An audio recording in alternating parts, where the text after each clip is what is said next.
Human trafficking एक ऐसा organised crime है जो बॉर्डर्स का फायदा उठाता है।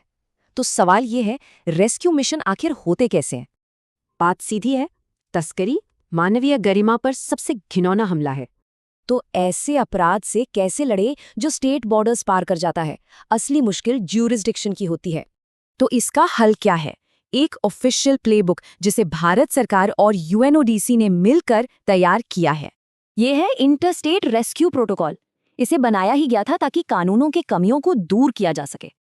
तो चलिए इस पूरे प्रोसेस को समझते हैं, शुरुआती मुश्किलों से लेकर इसके पीछे के अहम सिद्धांतों तक।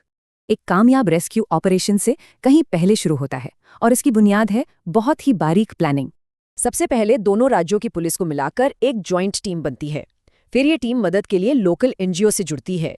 एक बहुत ही जरूरी नियम है, इस जॉइंट टीम में कम से कम 2 महिला पुलिस अफसर होनी ही चाहिए। चलिए अब आते हैं असल रेस्क्यू पर। मौके पर टीम का पूरा ध्यान सिर्फ सेफ्टी और सबूतों पर होता है। प्रोटोकॉल का मकसद है कि रेड के दौरान पीड़ितों को और ज्यादा ट्रॉमा से बचाया जाए। उनकी सलामती सबसे ऊपर है। टीम जगह को घेर लेती है, पीड़ितों को ट्रैफिकर्स से तुरंत अलग करती है और फिर हर सबूत को रिकॉर्ड करती है। रेस्क्यू के बाद जो लोकल पुलिस होती है, यानी होस्ट टीम, वो तुरंत देखभाल की जिम्मेदारी संभाल लेती है। और ये टेबल बिल्कुल साफ कर देता है कि जिम्मेदारी किसकी है। मदद करने वाली एजेंसी पीड़ित के होम स्टेट के हिसाब से तय होती है।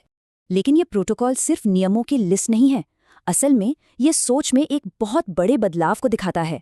सबसे पहला और जरूरी सिद्धांत, तस्करी के शिकार व्यक्ति को कभी भी मुजरिम नहीं समझा जाएगा, वो पीड़ित हैं। दूसरा सिद्धांत, बचाए गए हर इंसान की पहचान को पूरी तरह से गुप्त रखा जाएगा, खासकर मीडिया से। तीसरा सिद्धांत, पीड़ितों को अपने भविष्य से जुड़े फैसलों के बारे में जानने और सलाह देने का पूरा हक है। और चौथा, उन्हें कानूनी मदद पाने का भी पूरा हक है ताकि इंसाफ की लड़ाई में उनकी बात सुनी जाए।